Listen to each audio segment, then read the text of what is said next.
Frog important क्यों है? क्योंकि पिछले साल यानी कि नीट 2025 में इसमें से 3 क्वेश्चन आए थे। यानी ज़्यादा गर्मी होती है तो ये श्लेष्मा की परत जो होती है ना, ये वाष्पीकृत हो जाती है, जिससे त्वचा जो होती है वो सूख जाती है और गैसों का विनिमय नहीं हो पाता है, यानी कि श्वसन नहीं हो। मेंढक की एनाटॉमी पढ़ेंगे, जिसमें सबसे पहले आएगा डाइजेस्टिव सिस्टम यानी कि पाचन तंत्र, पेज जो कि वसा का पाचन करता है, और एक होता है एमाइलेज जो कि कार्बोहाइड्रेट का पाचन करता है। क्या होता है? श्वसन की क्रिया होती है, जिसमें ये अपनी त्वचा के थ्रू क्या करता है? ऑक्सीजन को अंदर लेता है और carbon dioxide. Hello everyone, welcome to my channel study with Abhipriya पर। मैं हूं अभिप्रिया और आपको कराने वाली हूं यहाँ complete revision for neat and class 11th और 12th।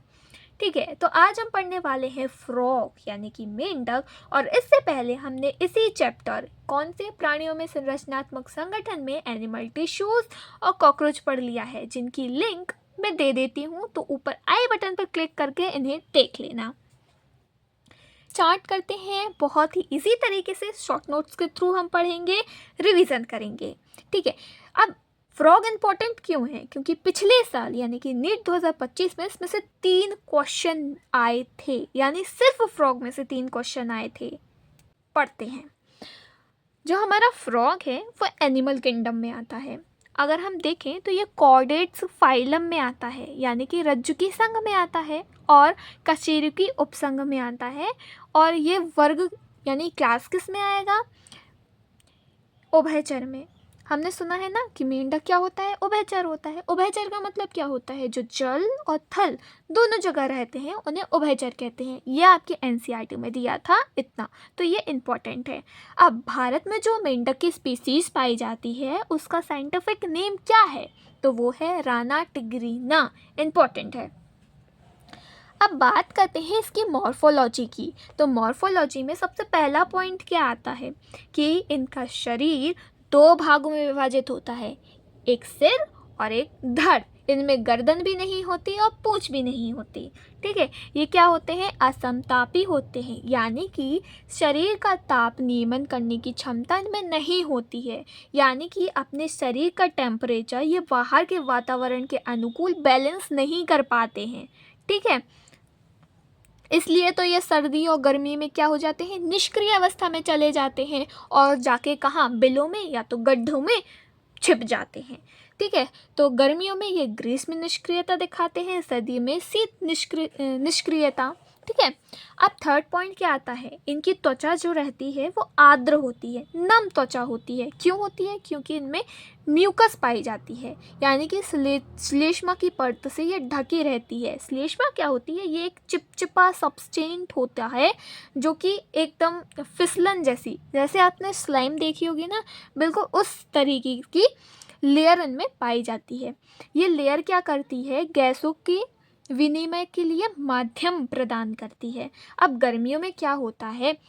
ज़्यादा गर्मी होती है तो ये श्लेष्मा की परत जो होती है ना, ये वाष्पीकृत हो जाती है, जिससे त्वचा जो होती है वो सूख जाती है और गैसों का विनिमय नहीं हो पाता है, यानी कि श्वसन नहीं हो पाता, मर जाता है। अब एक और इम्पॉर्टेंट बात कि मेंढक पानी नहीं पीते हैं। यस, मेंढक पानी नहीं पीते हैं बल्कि त्वचा के द्वारा जल का अवशोषण करते हैं। इम्पॉर्टेंट था ना कि मेंढक तो पानी पीता ही नहीं है, फिर जिंदा कैसे रहता है? वो पानी पीता भली नहीं है लेकिन अपनी त्वचा के द्वारा क्या करता है? जल का अवशोषण कर लेता है ना। अब हम त्वचा की और बात करते हैं। सबसे पहले ऊपरी जो परत होती है, यानी जिसे हम बोलते हैं पृष्ठ, डोर्सल भाग। ठीक है, तो डोर्सल भाग इनका धब्बेदार होता है। आपने देखा होगा मेंढक पे बहुत सारे डॉट्स पाए जाते हैं, बहुत बड़े बड़े धब्बे पाए जाते हैं। और ऊपरी जो परत होती है यानी उसका पृष्ठ भाग जो होता है वो धानी हरे रंग का होता है, यानी ऑलिव ग्रीन कलर का होता है। लेकिन उसका जो अधर भाग होता है वो हल्के पीले रंग का होता है और एक समान होता है। यानी कि जो ऊपर पाया जा रहा है ऊपरी पृष्ठ वो कैसा है? धब्बेदार है, धानी हरे रंग का है, ऑलिव ग्रीन कलर का है। और जो नीचे वाला पार्ट है वो किस कलर का है? हल्के पीले रंग का है। ठीक है, इनमें लैंगिक द्विरूपता पाई जाती है।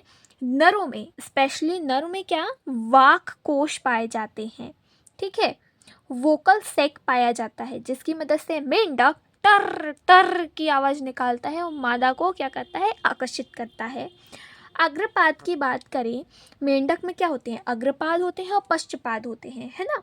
जो आगे वाले अग्रपाद होते हैं, 4 लिम्स होते हैं, इनमें 4 उंगलियां होती हैं, नर में भी और मादा में भी, ठीक है। लेकिन मादा की जो उंगलियां रहती हैं वो समान रहती हैं, लेकिन नर की जो पहली उंगली रहती है उनमें क्या होता है, उन्हें मैथुनांग कहते हैं। उस पहली उंगली को मैथुनांग कहते हैं क्योंकि वो इस तरीके से मॉडिफाई होती है।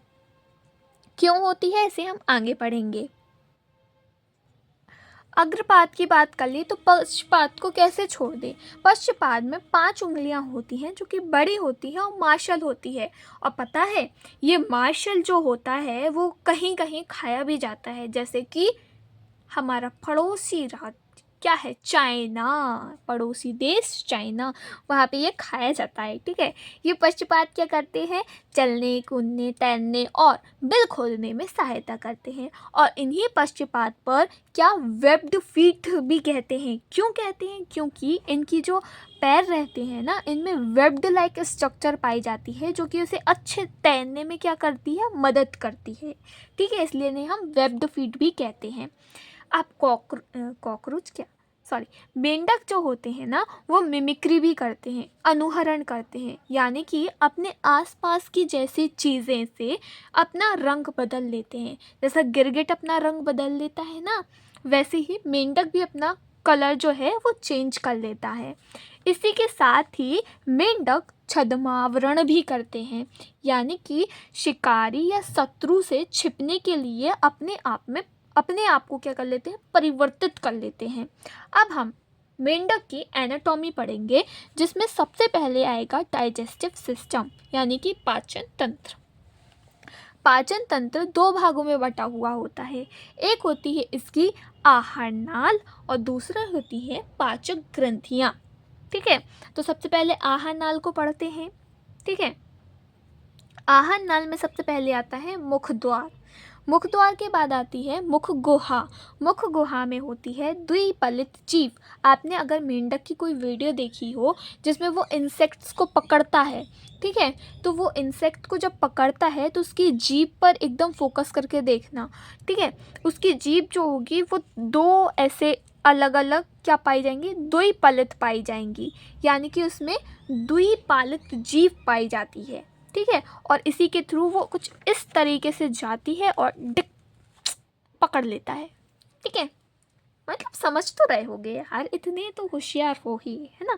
फिर मुख गुहा से कहाँ, ग्रसनी में जाता है, ग्रसनी से ग्रसिका में जाता है। लेकिन ग्रसिका जो होती है बहुत छोटी पाई जाती है। बहुत छोटी क्यों पाई जाती है, क्योंकि मेंढक में गर्दन नहीं होती है। अब जिसमें गर्दन ही नहीं है तो ग्रसिका कितनी ही लंबी होगी, छोटी सी तो पाई जाएगी ना, है ना। फिर ग्रसिका से जाएगा आमाशय में, आमाशय से जाएगा छोटी आंत में, छोटी आंत से जाएगा ग्रहणी में, ग्रहणी से जाएगा आमाशय में, आमाशय से जाएगा अवस्कर में और अवस्कर से अवस्कर द्वार, फिर बाहर निष्कासित कर दिया जाएगा। इसके साथ ही 2 ग्रंथियां इधर दी हुई हैं जिसमें यकृत और अग्नाशय आती है, लीवर और पेनक्रियास, ठीक है। अब यकृत के अंदर क्या है, पित्ताशय है, जिसमें ये पित्ताशय की एक नलिका होती है जिसे हम सिस्टेटिक नलिका यानी सिस्टेटिक डक्ट कहते हैं। वहीं यकृत से भी 2 नलिकाएं निकलती हैं जिसे हम दाईं और बाईं यकृत नलिका कहते हैं। दोनों मिलकर एक समान नलिका बनाते हैं जिसे हम सामान्य पित्त नलिका कहते हैं। सेम अग्नाशय से भी क्या कहते हैं, अग्नाशय से भी एक नलिका निकलती है जिसे हम अग्नाशय नलिका कहते हैं। तो ये सामान्य पित्त नलिका और अग्नाशयी नलिका दोनों मिल जाती हैं, ठीक है, दोनों एक पॉइंट पर मिल जाती हैं और जहाँ ये मिलती हैं उसे बोलते हैं, उस नलिका को क्या बोलते हैं, समान यकृत अग्नाशयी नलिका। क्या, समान यकृत अग्नाशयी नलिका, ठीक है। तो यकृत के पित्ताशय से एक नलिका निकली थी जिसे हम सिस्टेटिक डक्ट कहते हैं। यकृत से 2 नलिकाएं निकली थी जिसे हम दाईं और बाईं यकृत नलिका कहते हैं। दोनों एक जगह पर मिल जाती हैं जिसे हम सामान्य पित्त नलिका कहते हैं। वहीं अग्नाशय में अग्नाशय नलिका होती है और ये अग्नाशय नलिका और सामान्य पित्त नलिका एक दूसरे से ज्वाइंट हो जाते हैं जिसे हम कहते हैं सामान्य यकृत अग्नाशय नलिका। दैट्स इट, खत्म। आगे देखा जाए तो आती है सहायक पाचक ग्रंथियाँ। अब ये कौन सी होती हैं? सबसे पहले अमाशय, जो कि जठर ग्रंथि होती है जिसमें, ठीक है, जो कि जठर रस को, गैस्ट्रेटिक जूस को क्या करती हैं, रिलीज करती हैं, ठीक है। और इसमें क्या होता है, श्लेष्मा की परत पाई जाती है। इसमें पाया जाता है HCl, जैसे हमारे अंदर HCl है सेम वैसे ही HCl। इसमें पाए जाते हैं पेप्सिनोजिन। निष्क्रिय अवस्था में क्या पाए जाते हैं, पेप्सिनोजिन्स पाए जाते हैं, एंजाइम्स होते हैं जो कि निष्क्रिय अवस्था में पाए जाते हैं। लेकिन HCl की उपस्थिति में ये चेंज हो जाता है पेप्सिन में जो होता है सक्रिय, और ये पेप्सिन क्या करता है, प्रोटीन का पाचन करता है। जैसे पेप्सिन हमारे अंदर भी प्रोटीन का पाचन करता है, वैसे ही सेम मेंढक के अंदर भी पेप्सिन प्रोटीन का पाचन करता है। नेक्स्ट सहायक ग्रंथि की बात करें तो आता है यकृत, जो कि निकालता है क्या, पित्त रस यानी कि बाइल जूस, जिसमें कोई एंजाइम्स तो नहीं होते हैं लेकिन पित्त लवण जरूर होते हैं, यानी कि बाइल सॉल्ट होता है जो क्या करता है, वसा का पलसीकरण करता है, यानी कि इमल्सिफिकेशन ऑफ फैट करता है। जो वसा की बड़ी बड़ी गोलिकाएं रहती हैं ना, उन्हें तोड़कर छोटी छोटी गोलिकाओं में कन्वर्ट कर देता है, यानी कि इमल्सिफिकेशन ऑफ फैट कर देता है। इसी में होते हैं पित्त लवण यानी कि बाइल पिगमेंट्स, जैसे कि बिलिरुबिन और बिलिबर्डिन, ठीक है। नेक्स्ट आता है अग्नाशय पेनक्रियाज, जिसमें निकलता है अग्नाशयी रस, जैसे कि ट्रिप्सोनोजिन, जो कि क्या करता है, ट्रिप्सिन बनाता है ना। ये सारे क्या है, निष्क्रिय अवस्था में है। निष्क्रिय से जब सक्रिय होते हैं तो उनका नाम चेंज हो जाता है, जैसे ट्रिप्सिनोजिन ट्रिप्सिन में कन्वर्ट हो जाता है, काइनोट्रिप्सिनोजिन काइमोट्रिप्सिन में बदल जाता है, और एंड देन आता है कार्बोक्सी पैक्टिएज, जो कि क्या करता है, जो क्या बनाता है, कार्बोक्सी पैक्टिएज में कन्वर्ट हो जाता है, और ये तीनों प्रोटीन का पाचन करते हैं। वहीं इसमें पाया जाता है एक लाइपेज जो कि वसा का पाचन करता है, और एक होता है एमाइलेज जो कि कार्बोहाइड्रेट का पाचन करता है, ठीक है। तो एमाइलेज पाया जाता है जो कार्बोहाइड्रेट का पाचन करता है, लाइपेज जो वसा का करता है, और बाकी के 3 प्रोटीन का। फिर पाई जाती है इसमें छोटी आंत, जिसमें पाई जाती है आंतरीय रस, ठीक है। ये क्या करते हैं, पूर्ण पाचन के लिए इसमें एंजाइम्स उपस्थित होते हैं जो कि पाचन का काम करते हैं। अब मेंढक कैसा होता है, मेंढक तो होता है मांसाहारी, ठीक है। तो छोटी आंत में जो पित्त रस है, अग्नाशयी रस है और आंतीय रस है, ये तीनों मिलकर क्या करते हैं, पूर्ण पाचन करते हैं।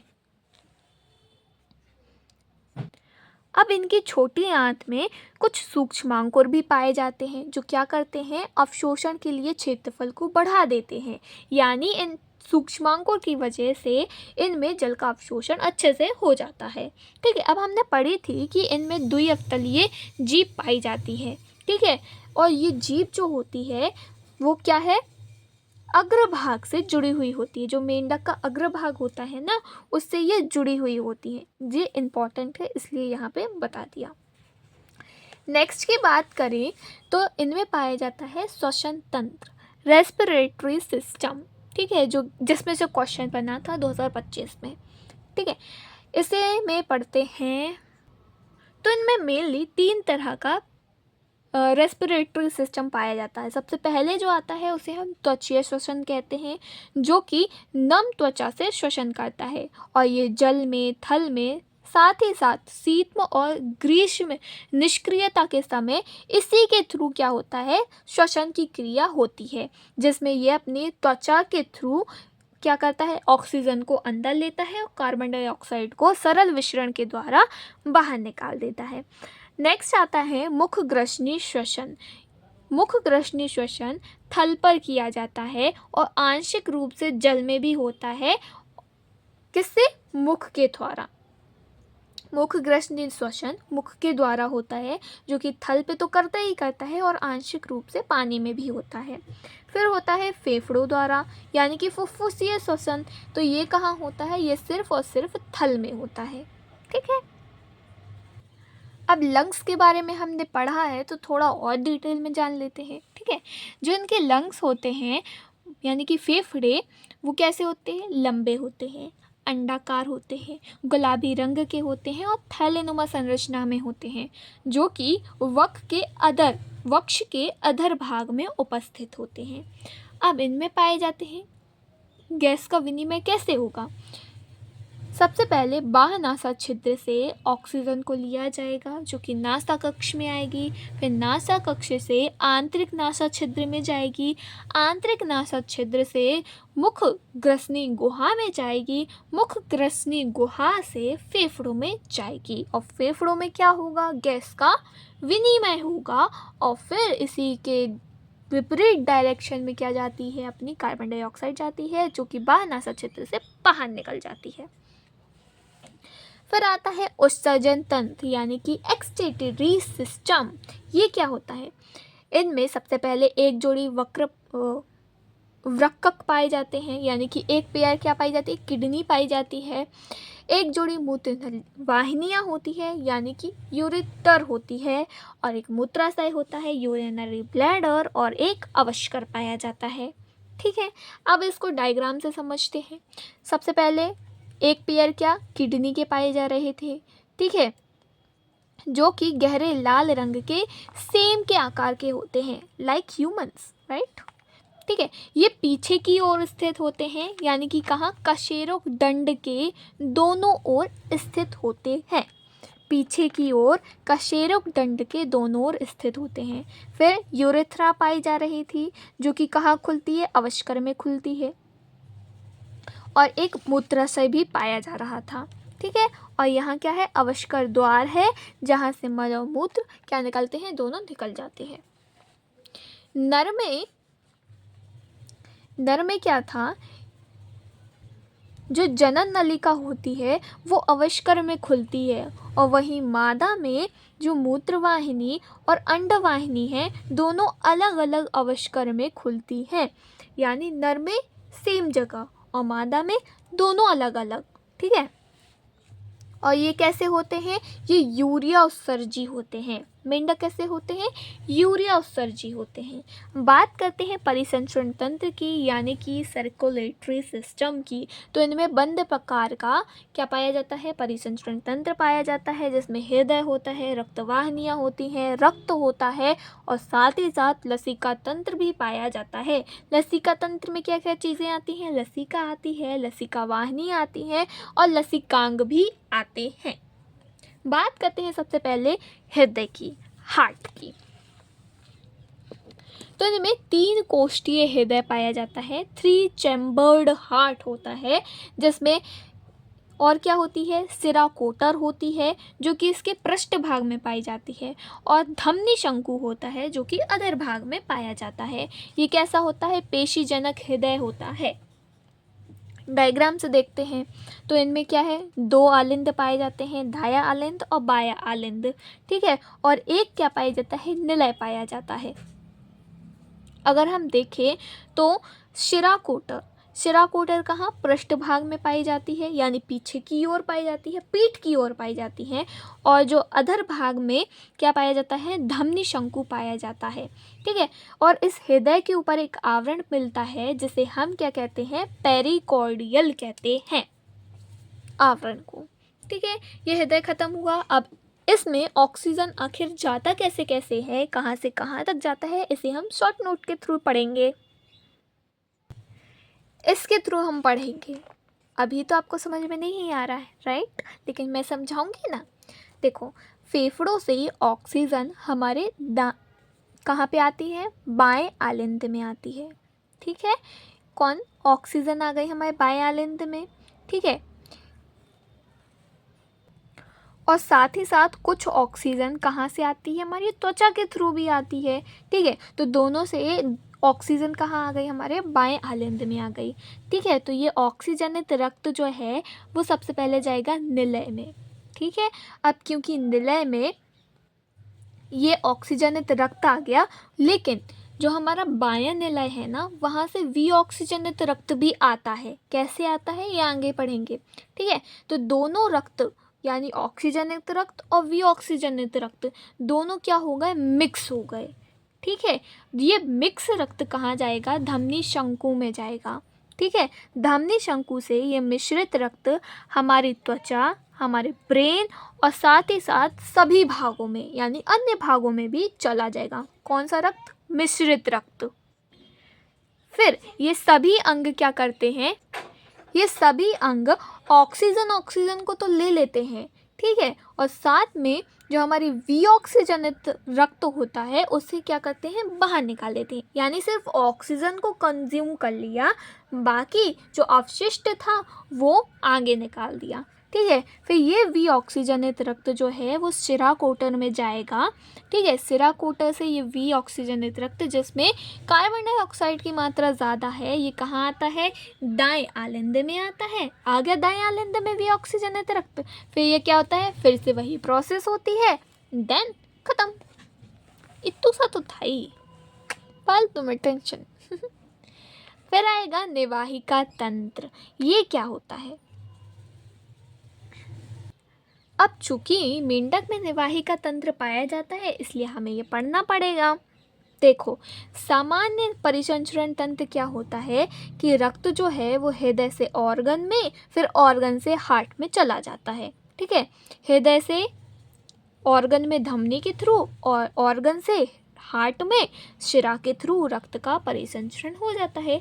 लेकिन निवाहिका तंत्र में जो हृदय से धमनी के थ्रू तो रक्त निकलता है ऑर्गन तक। ठीक है, हृदय से ऑर्गन तक धमनी के थ्रू रक्त आ गया, लेकिन ऑर्गन से हृदय में ना जाते हुए दूसरे अंग तक पहुंच जाता है निवाहिका शिरा द्वारा।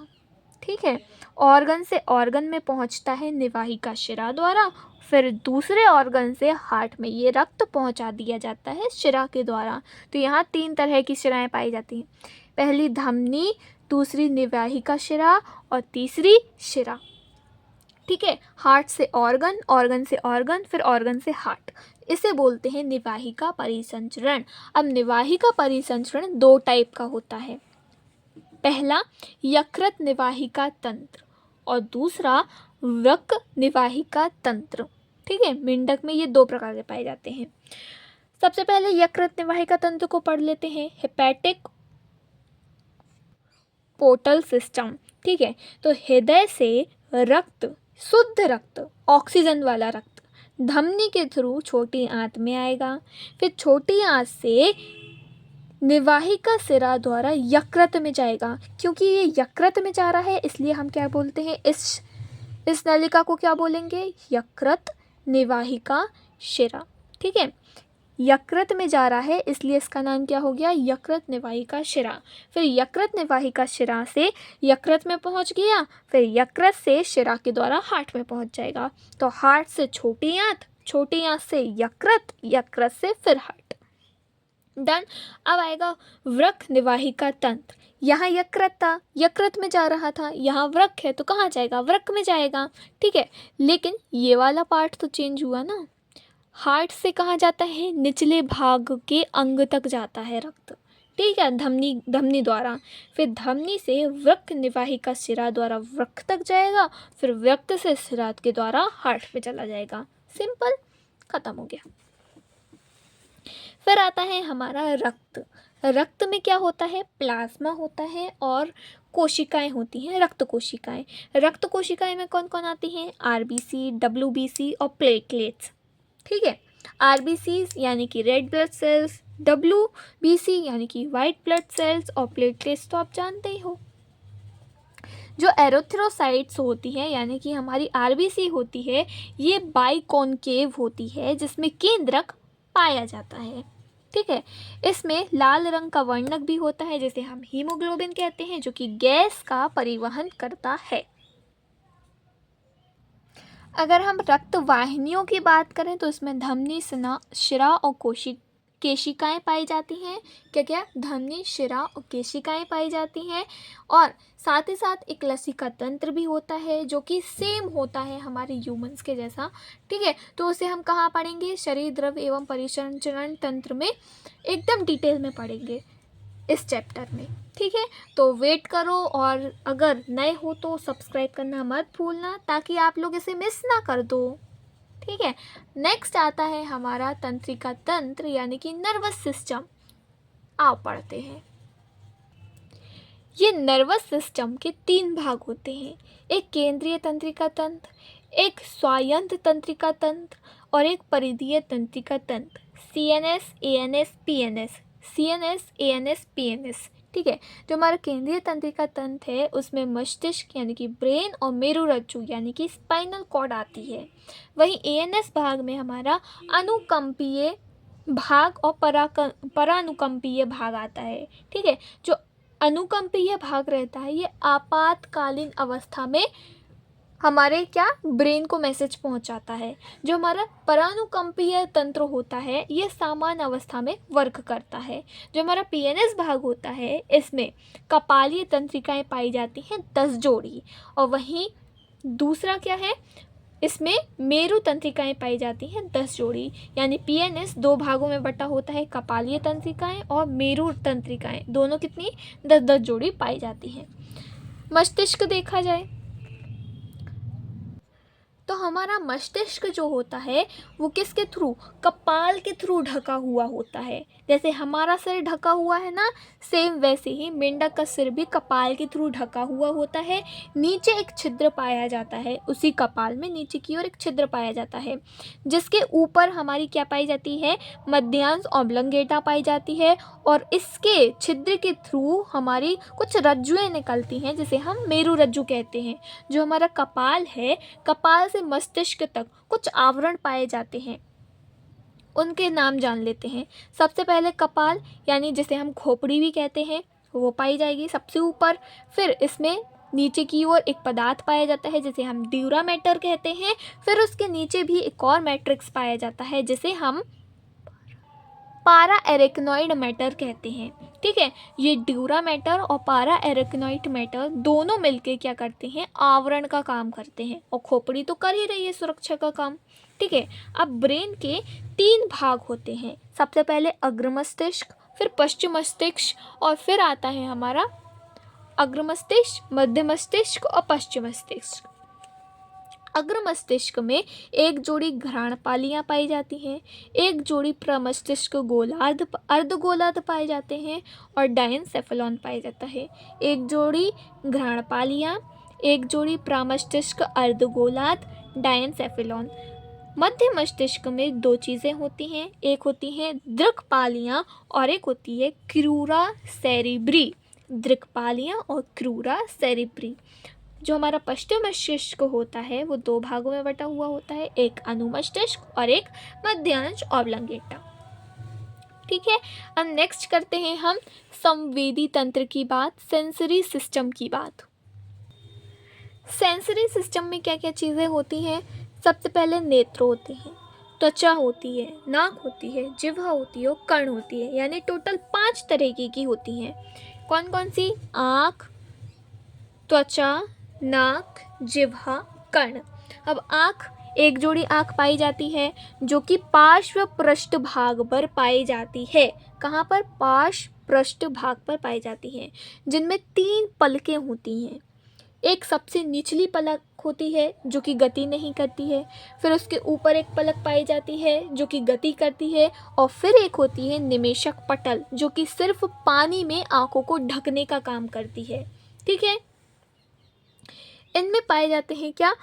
Brown spots. ये क्या होते हैं? ये दोनों नेत्रों के मध्य एक धब्बा होता है। तो दोनों नेत्रों के मध्य एक धब्बा होता है जिसे हम ब्रोन स्पॉट कहते हैं। फिर त्वचा में क्या होती है? त्वचा यानी कि अगर हम उसे टच करते हैं तो उसे संवेदना मिलती है ना? तो ये क्या है? टच के लिए संवेदी होते हैं, और साथ ही साथ तंत्रिकाओं के छोर होते हैं। ठीक है। नाक की बात करें तो ये घ्राण उपकला पाई जाती है, यानी कि कुछ भी सूंघने का कार्य करते हैं। जिह्वा स्वाद के लिए स्वादग्राही होती है। और कर्ण, कर्ण क्या होता है, कर्ण में इनमें पिन्ना नहीं पाया जाता, जैसे हमारे पिन्ना पाया जाता है ना, यानी कि बाह्य कर्ण ये पाया जाता है, वो इनमें नहीं होता।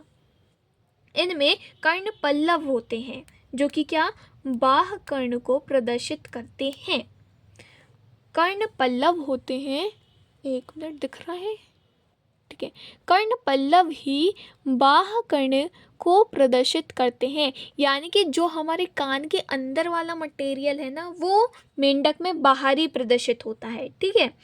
इनमें मध्य व आंतरिक कर्ण होता है, जो कि सुनने और संतुलन बनाने का कार्य करता है। हमारे शरीर में भी सुनने और संतुलन बनाने का काम हमारे कर्ण करते हैं, सेम मेंढक में भी करते हैं। नेक्स्ट आता है सातवां, अंतःस्रावी तंत्र, ठीक है। अंतःस्रावी तंत्र क्या करते हैं, अंतःस्रावी ग्रंथियां होती हैं जो कि हार्मोन्स का सिक्रीशन करती हैं। इनमें पीयूष ग्रंथि, थायराइड, पैराथायराइड, पीनियल, थाइमस, अग्नाशय, अधिवृक्क और जनन में वृषण और अंडाशय, ये क्या होती है, अंतःस्रावी ग्रंथियां होती हैं। फिर आता है रिप्रोडक्टिव सिस्टम, जिसमें हम जनन तंत्र के बारे में बात करते हैं। तो सबसे पहले नर के बारे में बात करेंगे, ठीक है। तो नर मेंढक में सबसे पहले क्या पाए जाते हैं, किडनी के ऊपर, कहाँ, किडनी के ऊपर वृषण पाए जाते हैं, ठीक है। तो दो जोड़ी, मतलब एक जोड़ी किडनी थी तो एक जोड़ी वृषण पाए जाएंगे, ठीक है। और ये वृषण और किडनी के मध्य एक आवरण पाया जाता है, जिसे हम मीजोकारियम कहते हैं। ये मीजोकारियम क्या करता है, ये एक पतली पेरिटोनियल झिल्ली होती है, जिसकी मदद से वृषण क्या करते हैं, वृक्क और उदर गुहा की भित्ति से जुड़ जाते हैं। तो ये एक प्रकार की झिल्ली होती है, जिसके थ्रू जो हमारे वृषण होते हैं वो हमारे वृक्क और जो हमारी उदर की भित्ति है ना, उससे अच्छे से चिपक जाते हैं, अटैच हो जाते हैं, ताकि ये हिल ना पाए, ठीक है।